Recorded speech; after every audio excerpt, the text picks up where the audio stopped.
What if the reason your English still feels stuck isn't your memory, your age, or your talent, but the quiet habit of waiting for motivation instead of planning small wins?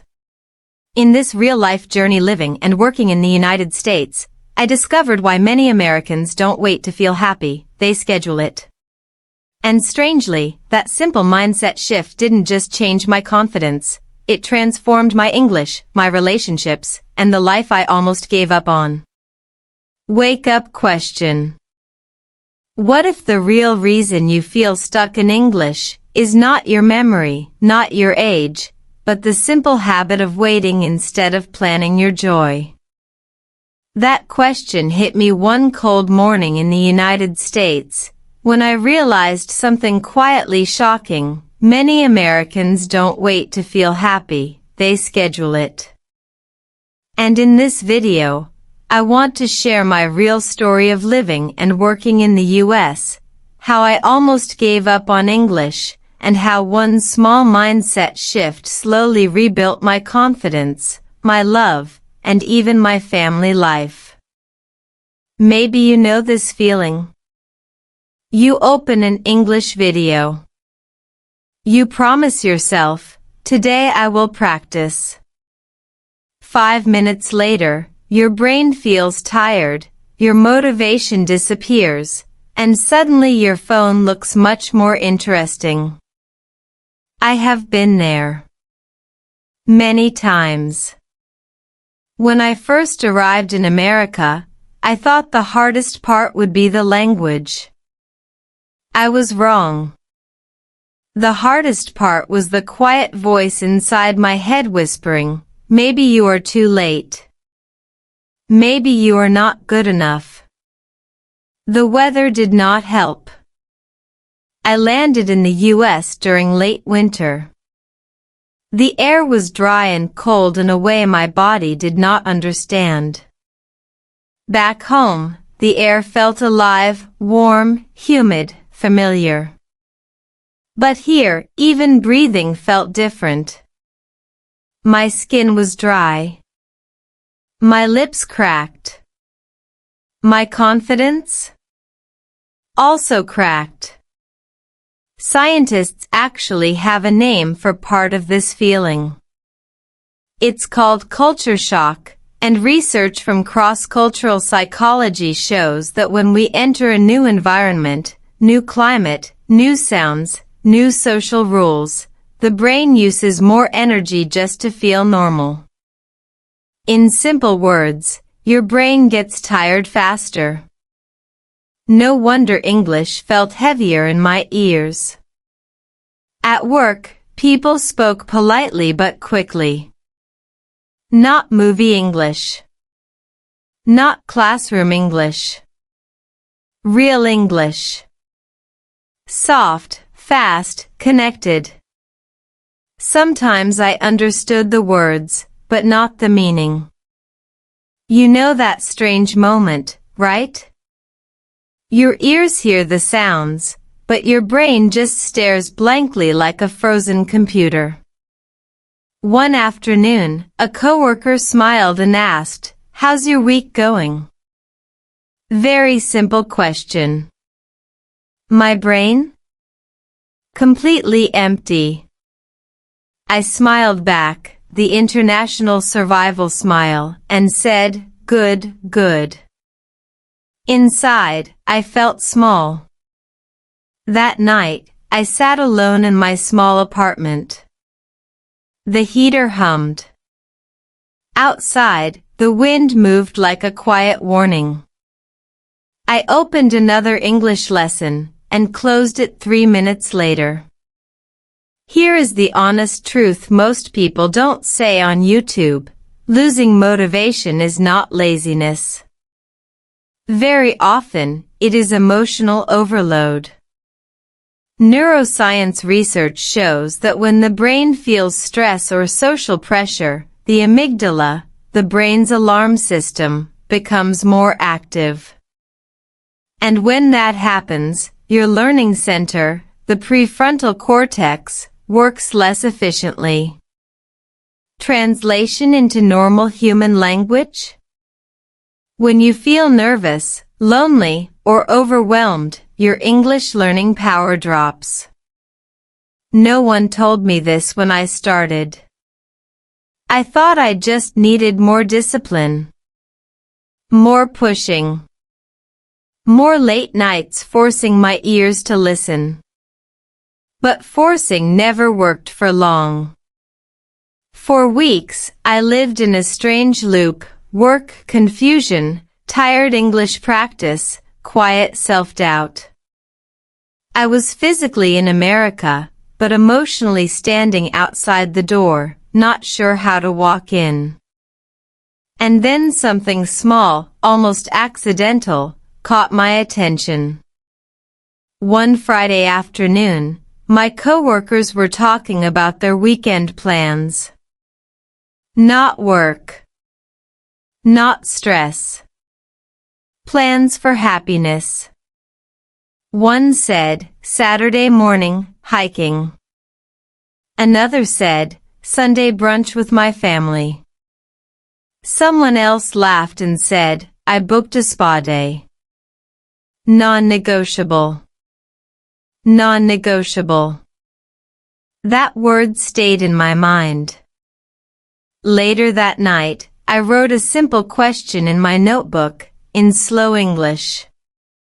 Do Americans plan happiness? The more I watched, the more I noticed something different in the culture here. Many people were not waiting to feel better someday. They were scheduling small moments of joy into ordinary life. And quietly, something inside me became curious. Not motivated yet. Not confident yet. But curious. And sometimes, curiosity is the tiny crack where change begins to breathe. Because what I didn't know at that moment, sitting alone with my tired English and my dry winter skin, was that this small observation would slowly change how I learned English, how I built relationships, and how my love story in America would begin. But that part? It started with one very simple conversation, on a very ordinary day. And trust me, my brain was still very, very confused. First steps in America. The strange thing about starting a new life in America is this: nothing dramatic happens at first. No movie music. No slow-motion success. Just small, quiet moments where you realize you are far from everything familiar. My first real week living and working in the United States felt exactly like that, quiet on the outside, but very loud inside my head. Every morning, I woke up earlier than necessary. Not because I was disciplined. Because my body clock was completely confused. Back home, mornings felt soft and warm. Here, the early air felt sharp, almost metallic. I would stand by the window of my small apartment, watching pale winter light stretch across empty parking lots, and think in very slow English. Okay, new day, try again. At work, people were kind. Let me say that clearly, Americans I met were generally polite and helpful. But kindness does not automatically equal comfort. There is a cultural rhythm in the U.S. that surprised me. Conversations move quickly but casually. People smile while speaking fast. They use short phrases like, "Sounds good." "No worries." "Appreciate it." Simple words. But when you are new, your brain works like an old computer trying to open 10 tabs at once. Researchers in second language acquisition call this processing load. the amount of mental effort your brain uses to decode real-time speech. Studies show that even intermediate learners can understand up to 30 to 40% less in fast, natural conversations compared to slow classroom audio. In other words, if you sometimes feel lost in real English, congratulations. Your brain is normal.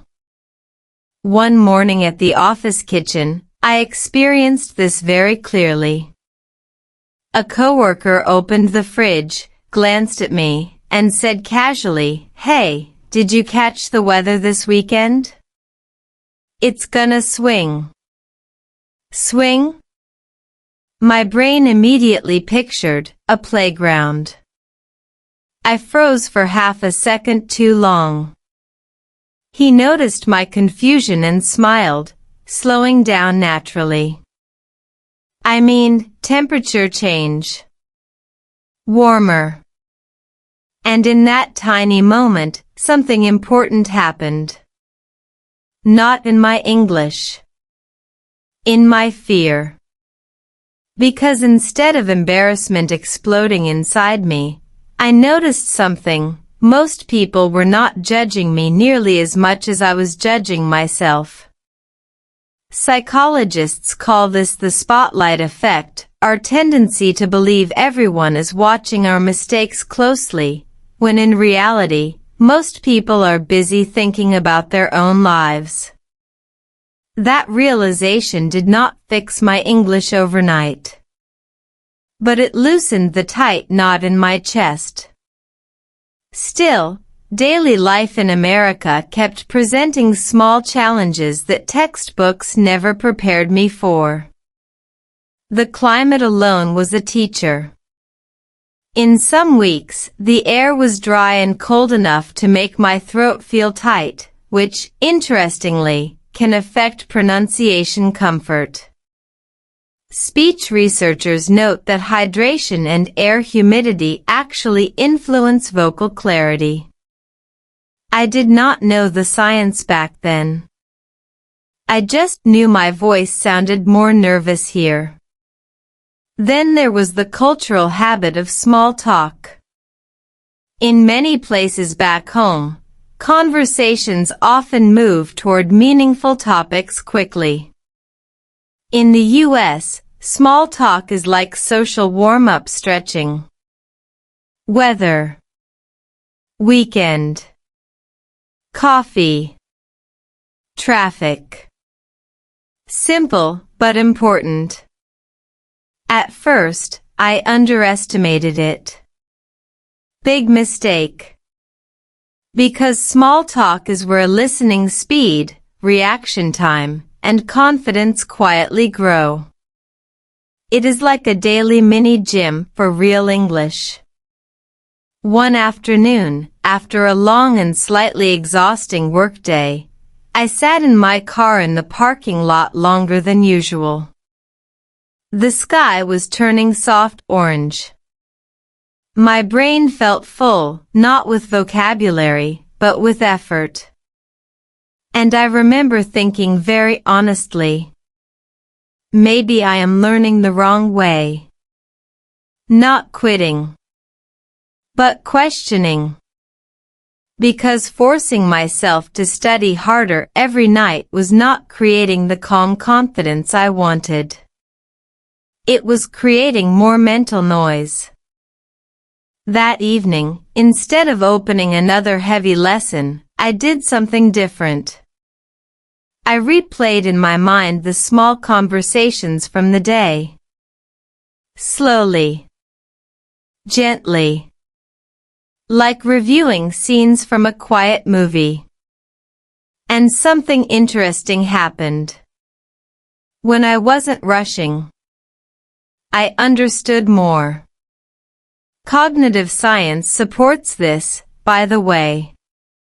Spaced reflection, calmly reviewing experiences after they happen, helps the brain consolidate language patterns more effectively than constant high-pressure input. In simple terms, Sometimes your English grows more when you breathe than when you push. That night, I wrote one short sentence in my notebook. Maybe slow is not weak. I did not know it yet, but this small shift from force to awareness was the first real step that would later change my learning, my confidence, and eventually lead me into a love story I never planned in America.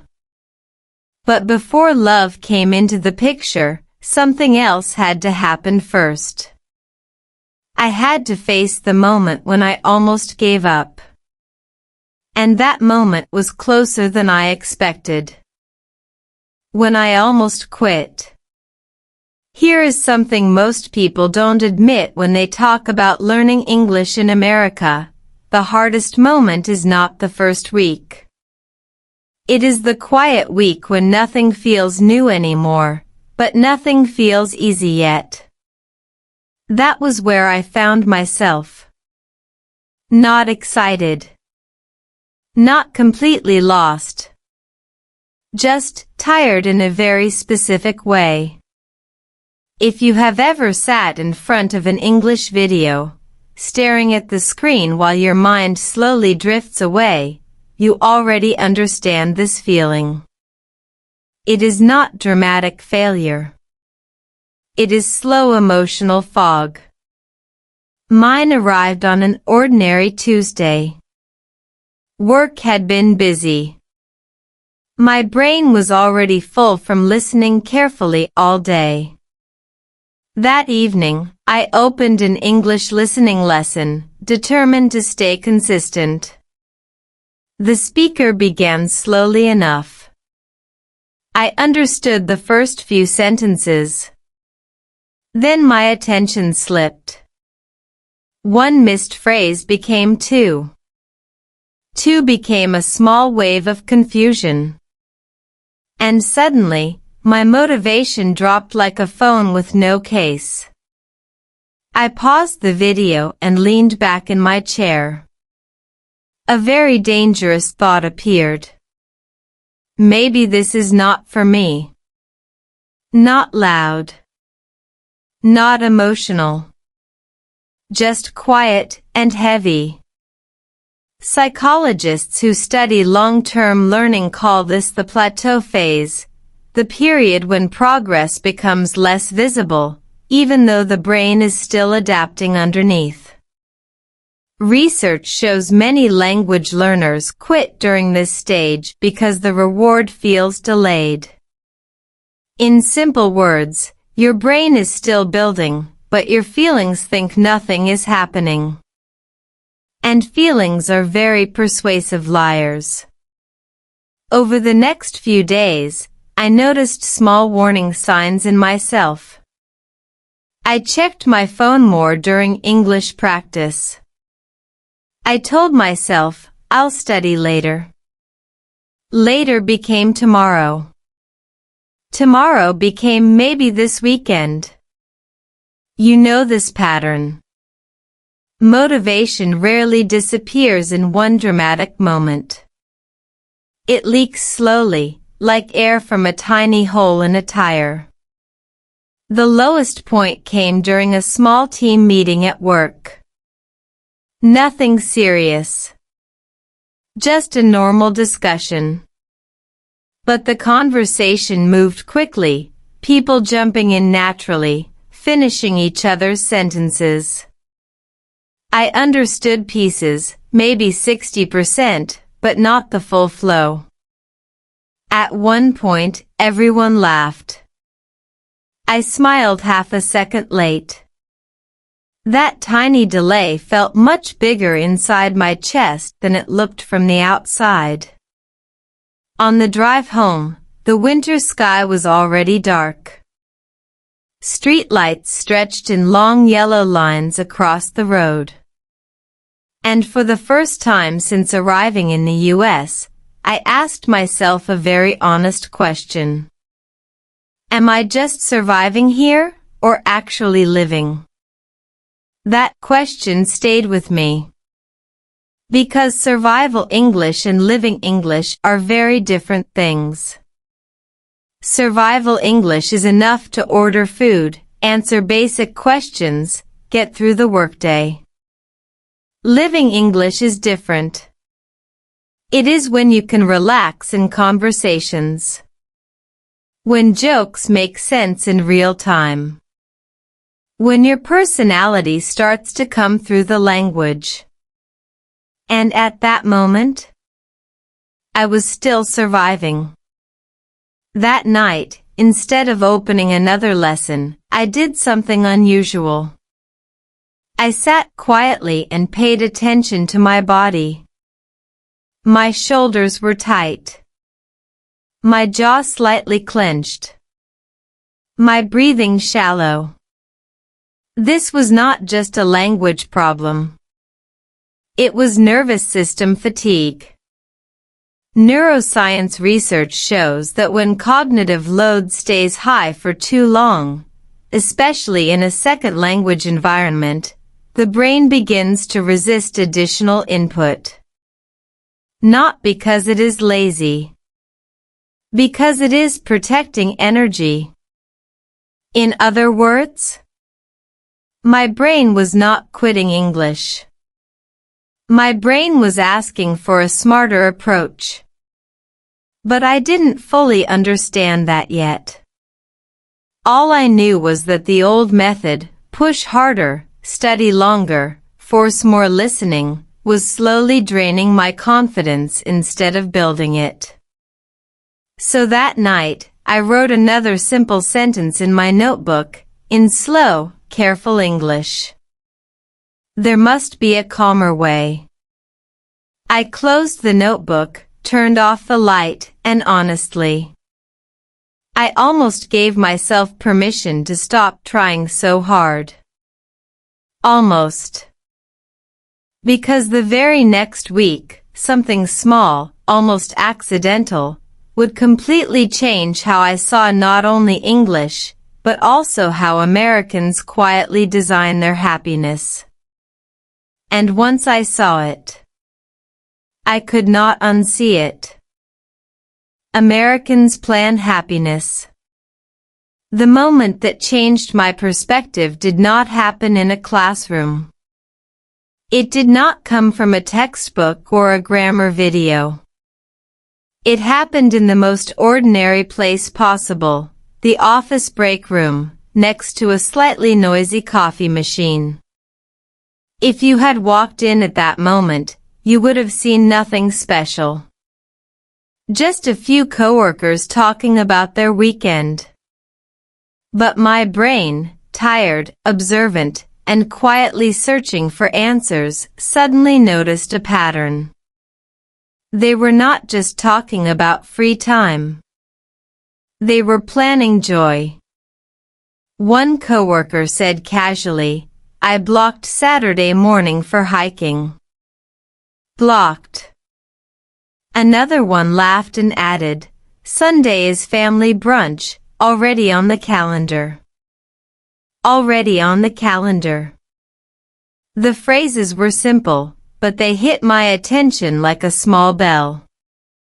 Because back then, my personal system looked very different. I worked. I studied. I told myself I would relax later. I would feel happy after things get easier. I was basically running life on the wait and hope strategy. And suddenly, I was surrounded by people using a different model, plan and protect. Psychologists actually support this behavior. Research in positive psychology shows that people who intentionally schedule small enjoyable activities report higher long-term well-being than those who simply wait for free time to appear.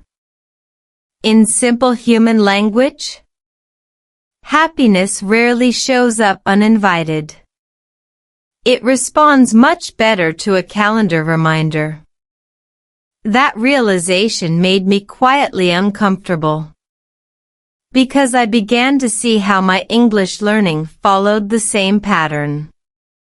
I was waiting to feel motivated. Waiting to feel confident.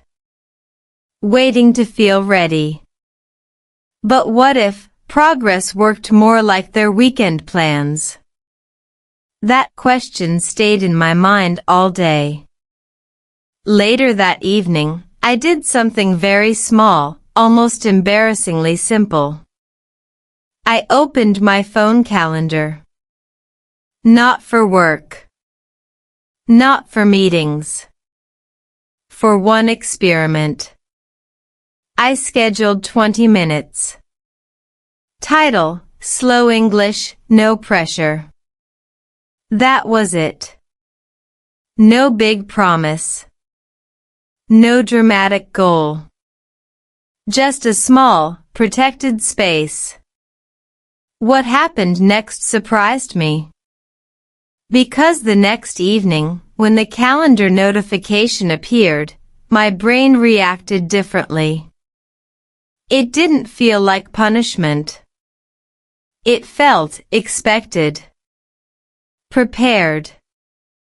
Behavioral science explains this through something called implementation intention. When you decide in advance when and where you will do a behavior, your brain uses less energy to start it. In other words, planning reduces resistance. That night, I played a very simple English audio. Slower than usual. Softer than usual. And instead of forcing myself to understand every word, I just listened for the rhythm. For the first time in weeks, my shoulders did not feel tight. My breathing stayed calm. My brain stayed in the room. It was not a miracle. My English did not suddenly become perfect. But something more important shifted. The emotional temperature of my learning dropped from pressure to curiosity. And curiosity, as many learning researchers confirm, keeps the brain engaged much longer than stress ever can. Over the next few weeks, I kept observing my coworkers. They scheduled workouts, coffee with friends, family dinners, even quiet time. Not rigidly. Not obsessively. Just intentionally. And slowly, I began to mirror that mindset, not only in life, but in my English journey. Small sessions. Protected time. Gentle consistency. That was when something unexpected began to grow inside me again. Not motivation. Something better. Stability. And it was during this calmer phase of my life, when my English practice finally stopped feeling like a daily battle, that I had one very simple conversation with one very unexpected person. A conversation that would quietly change the direction of my story in America. At the time, I thought it was just small talk. I was very wrong. One conversation changed me. If you have ever had a moment that looked completely ordinary on the outside, but quietly rearranged something inside you, then you already understand what happened next. It was a Thursday afternoon. Nothing special. Fluorescent office lights. The soft hum of computers. My energy level was medium at best, not bad, not inspired. Just steady. By this point, my small experiment with planned English time had been running for a few weeks. I was calmer. Still imperfect, of course. But no longer in that constant survival mode. That's when the conversation happened. I was in the office kitchen again, yes, that same coffee machine area that kept becoming strangely important in my American life, when a colleague I hadn't spoken with much walked in. She smiled in that easy American way and said, slowly and warmly, "Hey, you're getting more comfortable here, huh?" Simple sentence. But this time, my brain did not freeze. I answered, carefully but naturally, I think, slowly, yes. She nodded, poured her coffee, then said something that stayed with me much longer than she probably intended. Well, comfort is something you build on purpose. Build on purpose. My brain quietly paused on that phrase. Because until that moment, I had been treating comfort, in English, in life, in this country, like weather. Something that either arrived, or didn't. But here was someone casually describing it like a construction project. Psychology actually supports her casual wisdom.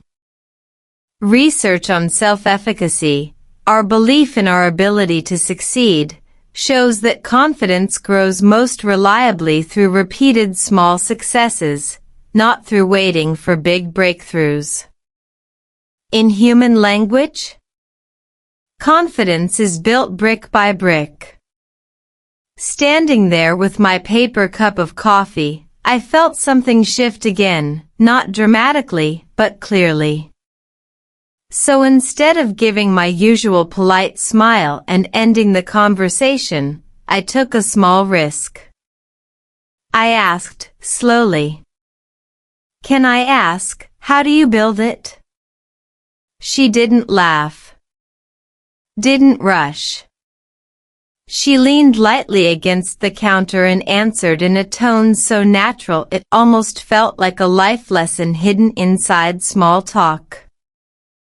"I plan small wins," she said. "Nothing huge. Just things I know I'll actually do. Small wins." My brain loved that phrase immediately. Because one of the biggest mistakes I had been making, and maybe you have too, was setting emotional expectations too high. Study for 1 hour. Understand everything. Speak perfectly. That is not a plan. That is pressure wearing a motivational costume. Cognitive science shows that when goals feel too large or uncertain, the brain's threat response increases, making procrastination more likely. But when tasks feel clearly achievable, dopamine, the brain's motivation chemical, rises earlier in the process. Translation? Your brain likes progress it can believe in. That evening, instead of my usual 20-minute session, I tried something even gentler. I chose one short English audio, very short, and gave myself one simple target. Understand the feeling, not every word. The difference was immediate. My shoulders stayed relaxed. My breathing stayed steady. My attention stayed longer. And something else happened too, something I didn't expect. I started to enjoy the sound of English again. Not as a test. Not as pressure. But as rhythm. As communication. As something human. Over the next few days, I began noticing more small conversations around me at work. Short exchanges. Casual jokes. Tiny pieces of real-life English floating through ordinary moments.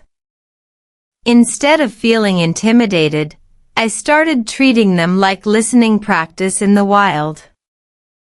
Linguists sometimes call this naturalistic input, real language exposure in everyday environments, and research consistently shows it plays a powerful role in long-term fluency development. In simple terms, real life is one of the best English teachers, if your nervous system is calm enough to listen. And mine was finally starting to calm down. What I didn't realize yet was that this growing comfort, this slow rebuilding of confidence, was quietly opening the door to something much more personal. Because very soon, my journey in America was about to shift from language learning to something involving the heart. And trust me, my English was about to be tested in a completely different way. Climate, culture, and the heart. If you want to understand America, don't start with politics. Don't even start with English textbooks. Start with the weather, seriously.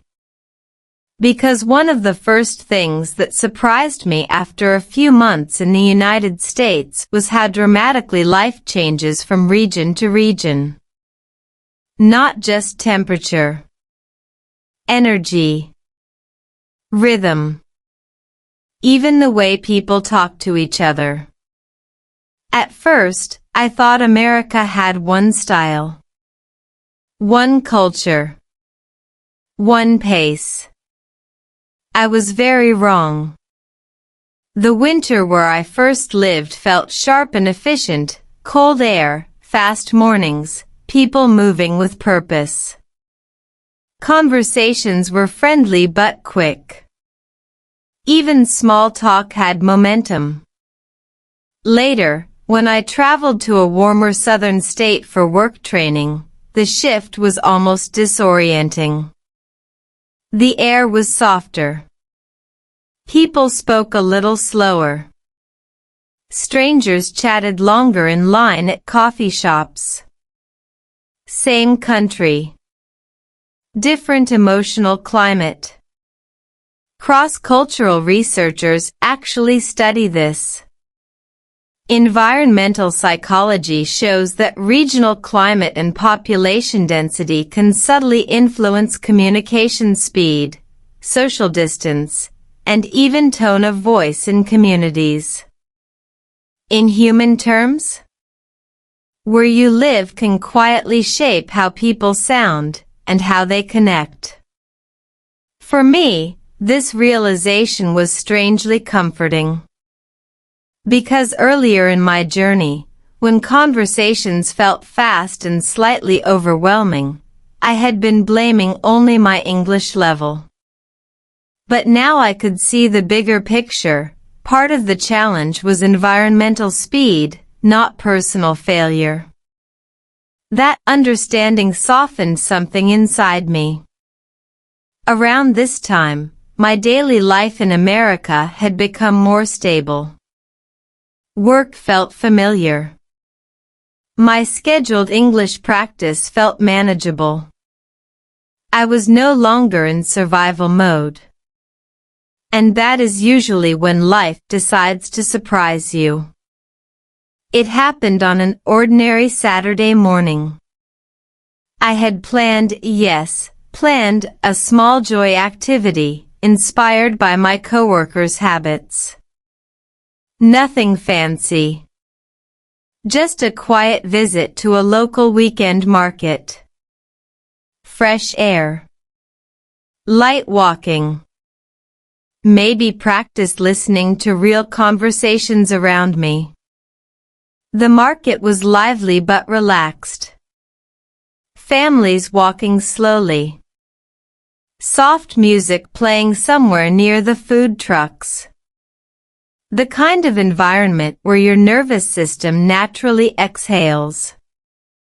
I was standing near a fruit stand, trying to decide between apples that all looked strangely perfect, when I heard a warm voice next to me say, "First time at this market?"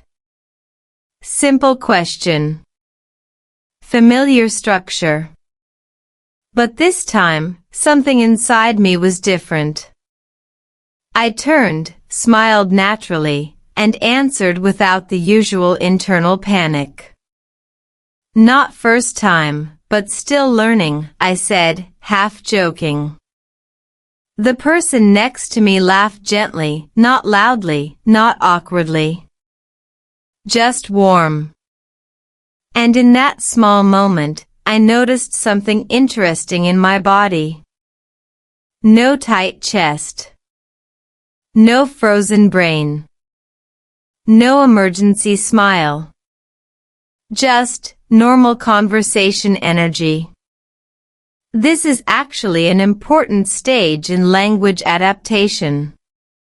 Researchers sometimes refer to it as affective filter lowering, when anxiety drops enough that the brain can process language more smoothly in real time. In plain English? When you feel safe enough, your English shows up more easily. We started talking, slowly, casually. Nothing dramatic.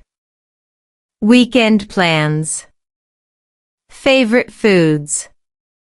Light topics. The kind of small talk that used to drain my energy months earlier. Now, it felt almost comfortable.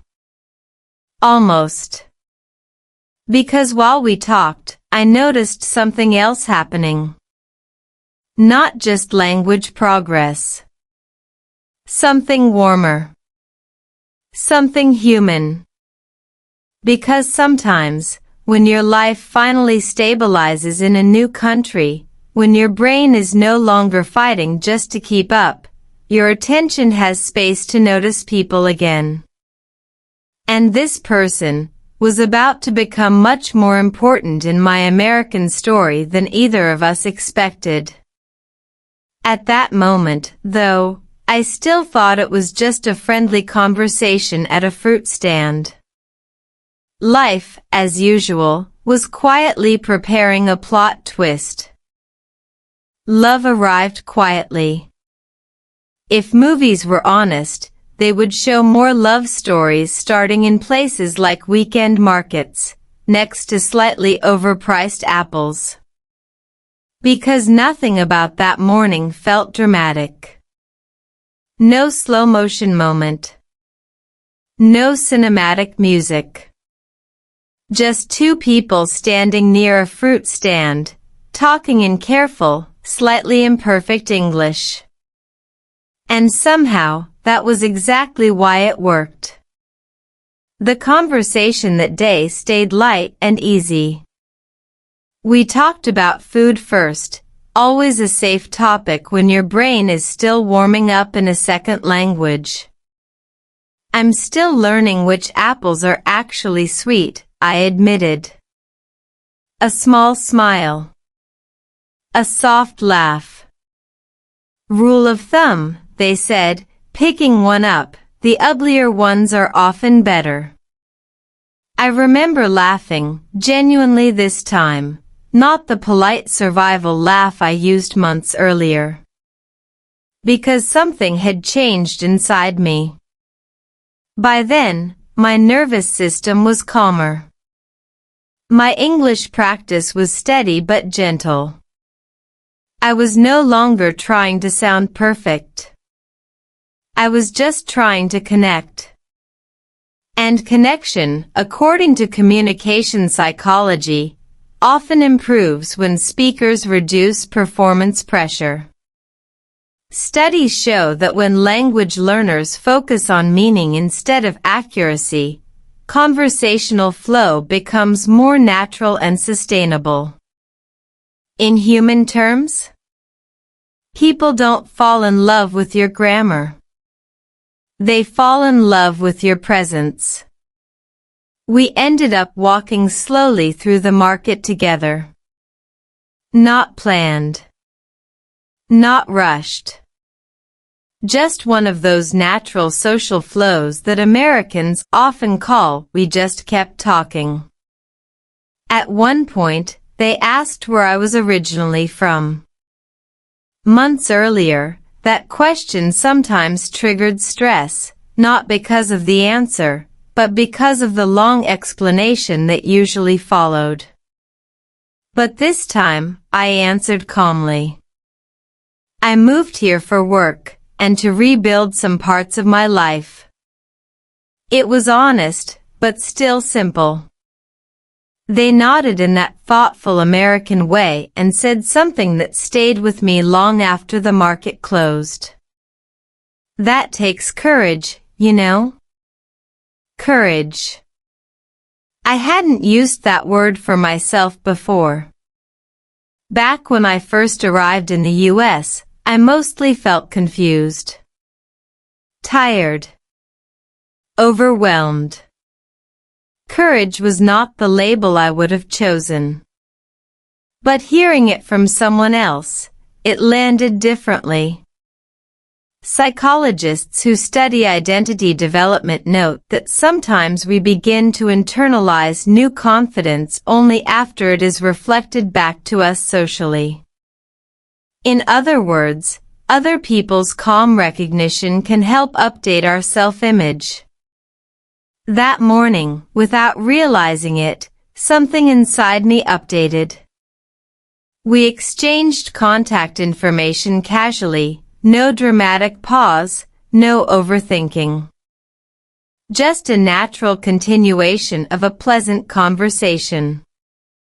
Later that evening, sitting in my apartment, I noticed something almost funny.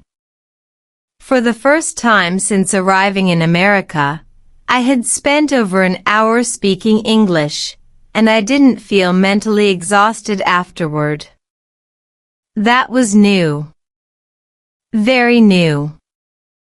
Because earlier in my journey, even short conversations sometimes left my brain feeling like it had run a marathon. What changed? Part of it was practice, of course. But another big factor was emotional safety. Neuroscience research shows that when social interactions feel warm and low pressure, the brain uses energy more efficiently for language processing. Less internal threat, more cognitive bandwidth. In simple terms, calm conversations build better English. Over the next few weeks, we met again, coffee, short walks, casual conversations that slowly grew longer and more personal. Nothing rushed. Nothing forced. Just two people learning each other's rhythms, while my English continued quietly improving in the background.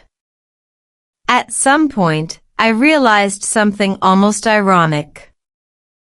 I had come to America worried about vocabulary and pronunciation. But the real turning point in my communication confidence started with learning how to relax in human moments. Of course, real life is never a smooth romantic montage. Because just when things started feeling warm and promising, cultural differences began to show up in ways I didn't expect. And that was when the real test began. Marriage meets reality. Here is the part romantic movies usually skip. Falling in love in a second language feels soft and hopeful. Building a real relationship across cultures? That is where the quiet tests begin. By the time our relationship became serious, my English was much better than when I first arrived in the United States. Conversations flowed. Jokes mostly landed on time. Daily life felt stable. Mostly. Because language improvement does not automatically equal cultural understanding. And marriage, or even the serious path toward it, has a very efficient way of revealing every small difference between two people. It started with something simple, communication style. In many American households, direct communication is normal and often appreciated. Clear opinions. Clear boundaries. Clear expectations. Where I came from, communication sometimes moved more gently, more indirectly. We often read emotional context between the lines. Neither way is wrong. But when these two styles meet under one roof, misunderstandings can grow very quietly. One evening, after a long workday, we were discussing weekend plans. I thought I was being flexible, easygoing. "I'm okay with whatever you want," I said. I meant, I care about your preference. But the response surprised me. A gentle pause, then. "I actually want to know what you want." Not angry. Not cold. Just clear. And suddenly, I realized something important. In many American relationship dynamics, expressing your own preference is seen as engagement, not conflict. Silence or overflexibility can sometimes be interpreted as emotional distance. That was new territory for me. Relationship psychology research supports this difference. Studies on intercultural couples show that mismatched communication expectations, especially around directness, are one of the most common early friction points. In simple human language, sometimes love is easy. Translation is not. For a few weeks, we had small moments of misalignment. Nothing dramatic. No big arguments. Just those slightly awkward pauses where both people are trying to understand the other's emotional operating system. And during those moments, my English, even though technically stronger, sometimes felt shaky again. Why? Because emotional conversations always raise the cognitive stakes. Neuroscience explains this clearly. When discussions involve personal meaning or relationship uncertainty, the brain's emotional centers activate more strongly. That can temporarily reduce language fluency, even in learners who perform well in neutral situations. Translation? Talking about groceries is easy. Talking about feelings in your second language? Whole different sport. One evening, after a slightly tense but respectful conversation, I went for a short walk outside. The air was cool but not harsh, one of those in-between American evenings that feels calm but honest. And I asked myself a question that changed the direction of our relationship. Not, "Is my English good enough?" But, "Am I communicating clearly enough?" Big difference. Because improving vocabulary alone would not solve cultural misunderstandings. What we needed was shared clarity and patience from both sides. So we started doing something very intentional. Slowing conversations down. Not artificially. Not awkwardly. Just consciously giving space for meaning to land. Sometimes I would say, gently, "Let me say that again more clearly." And something interesting happened. Instead of creating distance, this actually built more trust. Relationship researchers call this repair attempts, small moments where partners actively work to maintain understanding during tension. Studies show couples who use these micro repairs regularly tend to build stronger long-term stability. In normal language, clear effort builds emotional safety. Over time, our communication rhythm improved. Not perfect, real relationships never are, but more aligned. And during this phase, something else quietly strengthened in my life too. My daily English practice. Because now, I wasn't just learning for work. I was learning for us. And that gave my consistency a completely different kind of energy. What I didn't realize yet was that the simple routine I had built, slow, calm, protected, was about to become one of the most powerful tools in my entire American journey. Especially once family life entered the picture. My daily English secret.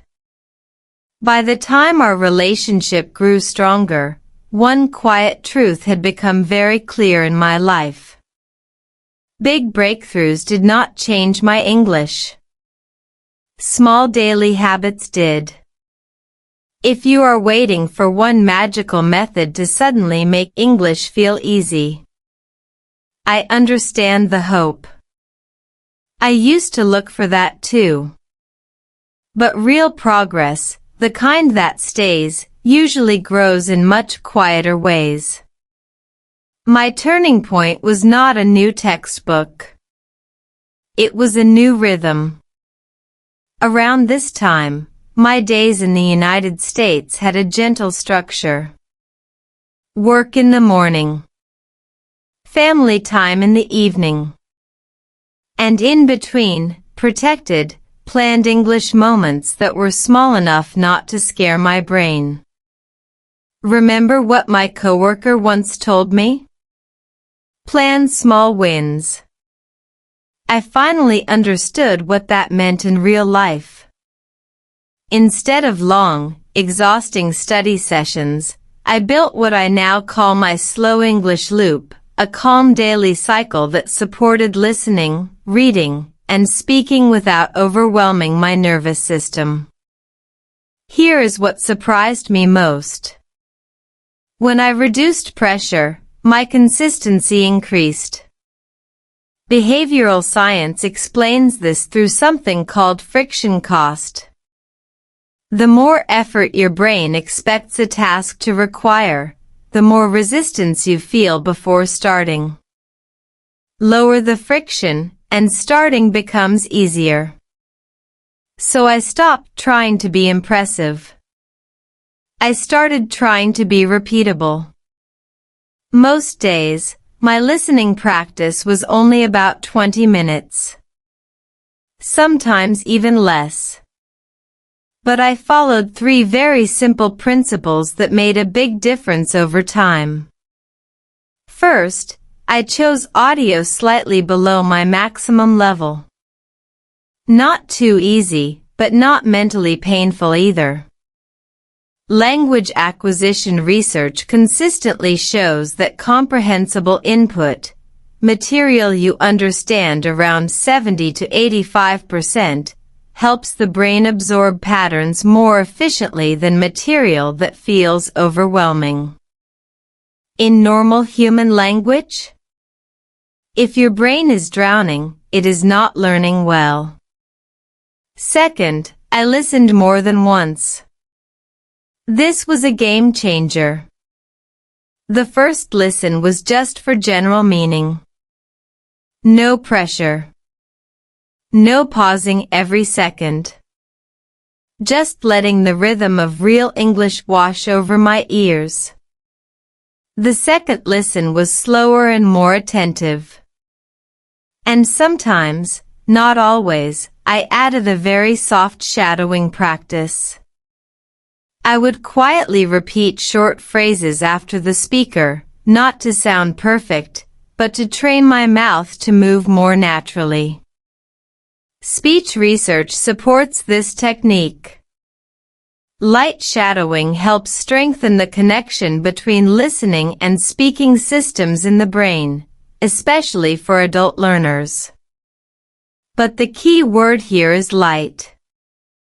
Not intense. Not forced. Just enough to wake up the muscles. Third, and this might be the most important, I stopped judging every session. Some days felt smooth. Some days felt foggy.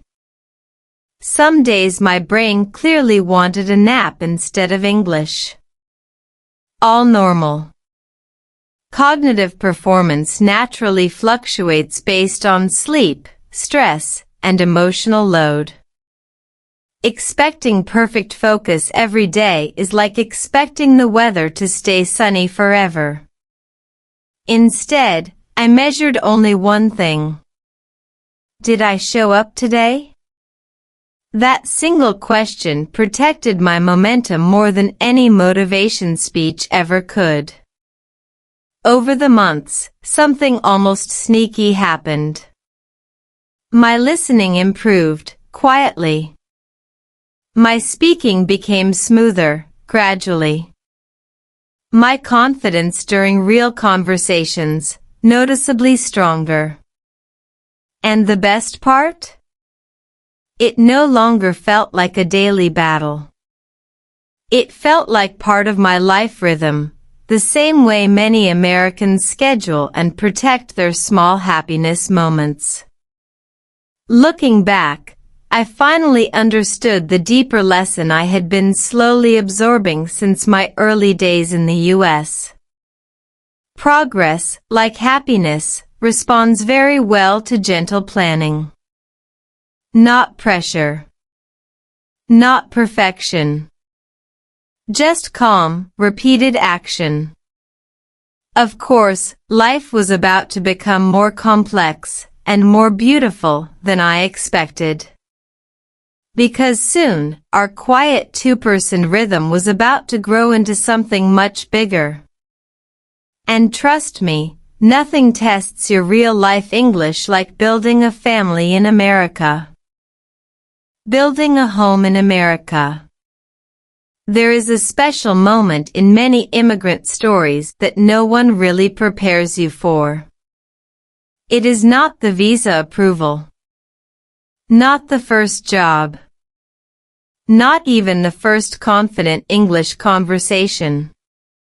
It is the quiet day when you look around your living space and realize it finally feels like home. For us, that moment arrived slowly. By this point, our relationship had matured through many small adjustments. My English routine was stable.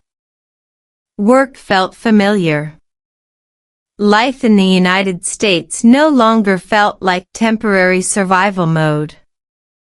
And then, like many couples building a shared future, we started talking seriously about family.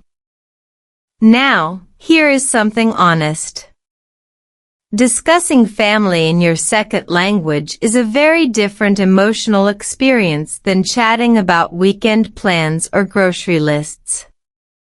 The vocabulary may be simple, words like future, children, responsibility, but the emotional weight behind them is much heavier. The first time we had this conversation, I noticed my brain doing something interesting. My grammar was fine. My vocabulary was fine. But my speaking speed slowed down naturally. And that is actually normal. Psycholinguistic research shows that when conversations carry higher emotional importance, the brain allocates more processing power to meaning and accuracy. As a result, speech often becomes slower but more deliberate. In other words, when something really matters, your brain chooses care over speed. That realization helped me relax instead of panic when my sentences became more thoughtful and measured.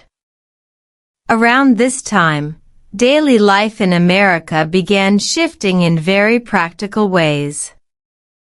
We started planning finances more carefully, talking about long-term goals, discussing where we wanted to settle more permanently.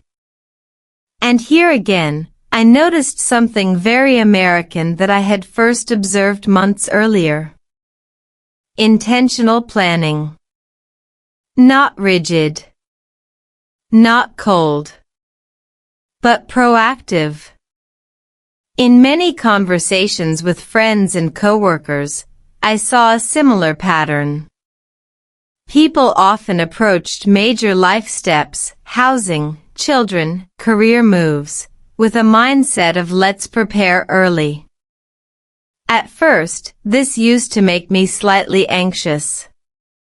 Back home, many things unfolded more organically.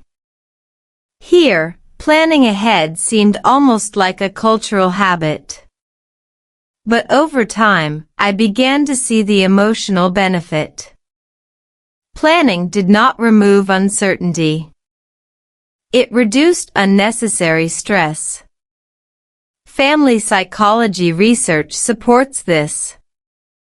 Couples who engage in anticipatory planning, discussing expectations and logistics before major transitions, tend to report lower conflict levels during the actual life change. In normal human language, talking early prevents many future headaches. When our child eventually entered the picture, life changed in exactly the way experienced parents always smile about, suddenly and completely. Sleep schedules shifted. Daily routines compressed.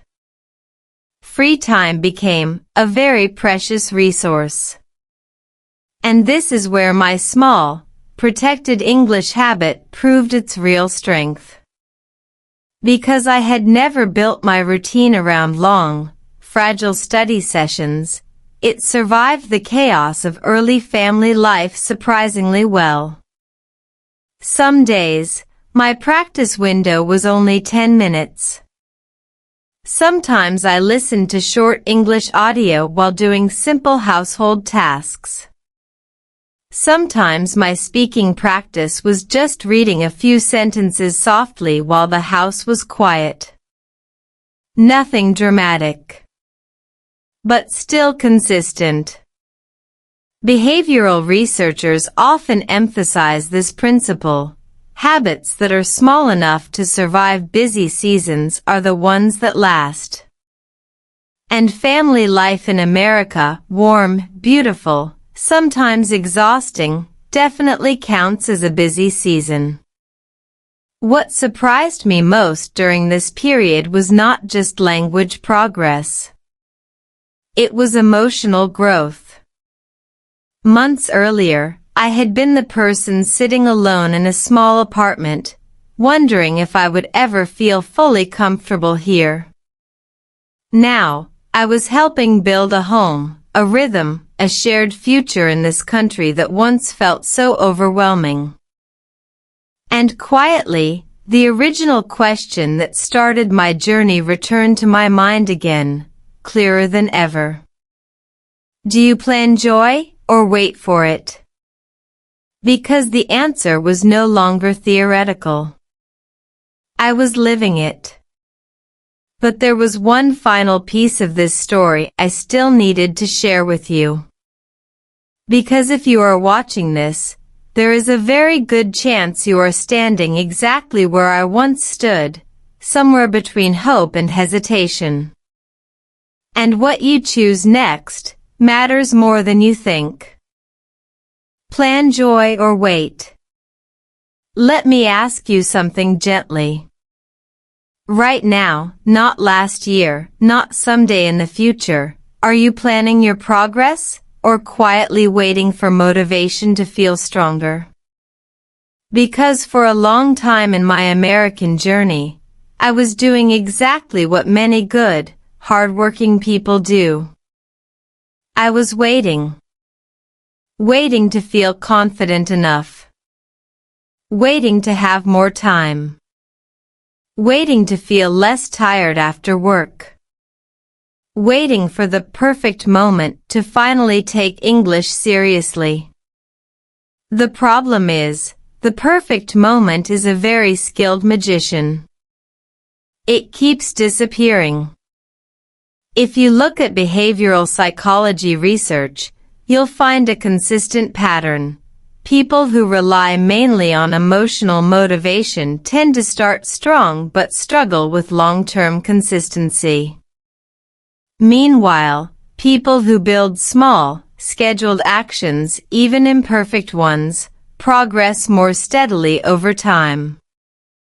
In simple human language, feelings are powerful, but systems are reliable. When I first noticed how many Americans around me quietly scheduled their workouts, family time, and even rest days, I thought it was just a productivity habit. Now I understand it was something deeper. It was emotional self-protection. Because life in the United States, just like anywhere else, moves fast. Work is busy. Bills exist. Family responsibilities grow. If joy and growth are not gently protected, they often get pushed to the edge of the calendar. I learned this lesson the slow way. Through tired evenings. Through missed study days. Through moments of quiet self-doubt sitting in my car after work. But once I shifted from waiting for energy to planning small actions, everything began changing in a more stable way. Not overnight. Not dramatically. But reliably. If you are currently struggling with listening, speaking, or staying consistent, I want to share something very practical that helped me, something supported by both learning science and real life. Instead of asking yourself, "Am I motivated today?" Try asking, "What is my smallest clear action today?" Maybe it is 10 minutes of slow listening. Maybe it is repeating 5 simple sentences out loud. Maybe it is just playing English softly while you cook dinner. The brain responds surprisingly well to what psychologists call behavioral momentum. Once you start a small action, your likelihood of continuing later increases significantly compared to doing nothing at all. In everyday terms, motion creates more motion. And here is the part many learners overlook. Consistency is not built on your best, most energetic days. It is built on the slightly tired Tuesdays, the normal Wednesdays, the evenings when your motivation is only at 60% but you still show up gently. Looking back at my own life in America, the progress I am most proud of did not come from heroic effort. It came from protected small habits repeated during very ordinary weeks. The same was true in my relationship. The same was true in building our family. And the same pattern will likely be true for you, wherever you are right now in your English journey. So I will ask you again, slowly this time. Do you plan your joy? Or are you still waiting for the perfect moment to begin? Because there is one final piece of my story that brings this whole journey together, and I think it might stay with you longer than any grammar rule ever could. A quiet, happy ending. If you had met me during my first winter in America, you probably would not have predicted this ending. You would have seen someone tired, careful, smiling politely while quietly translating every fast sentence in their head. Someone trying very hard, but not yet feeling at home.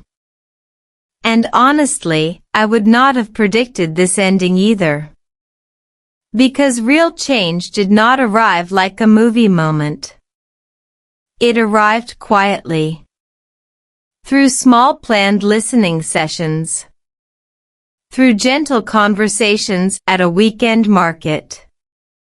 Through honest relationship adjustments that were sometimes uncomfortable but always growing.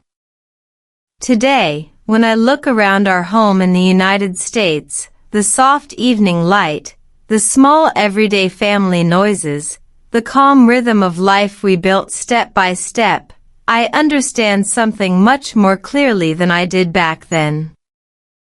Happiness here was never an accident. It was designed slowly. The same way my English improved. The same way our relationship strengthened. The same way confidence rebuilt itself after those early months of doubt. Positive psychology researchers often talk about something called intentional living, the practice of making small, conscious choices that align daily actions with long-term well-being. Studies consistently show that people who engage in intentional routines report higher life satisfaction than those who rely mostly on reactive living. In simple human language, a gentle plan beats hopeful waiting. These days, my English is not perfect, and that is completely okay. What changed is something more important. I can listen without panic. I can speak without my chest tightening. I can live my daily life in this country without feeling like an outsider in every conversation. And maybe the most meaningful part of this journey is this. The goal was never perfect English. The goal was building a life where English became a natural bridge to work, to relationships, to family moments that actually matter. If you are watching this while feeling tired, discouraged, or quietly worried that your progress is too slow, I want you to hear this clearly. You are probably closer than your emotions are telling you. Because language growth often happens underground first, in listening patterns, in reduced anxiety, in small moments when you suddenly understand a sentence faster than last month.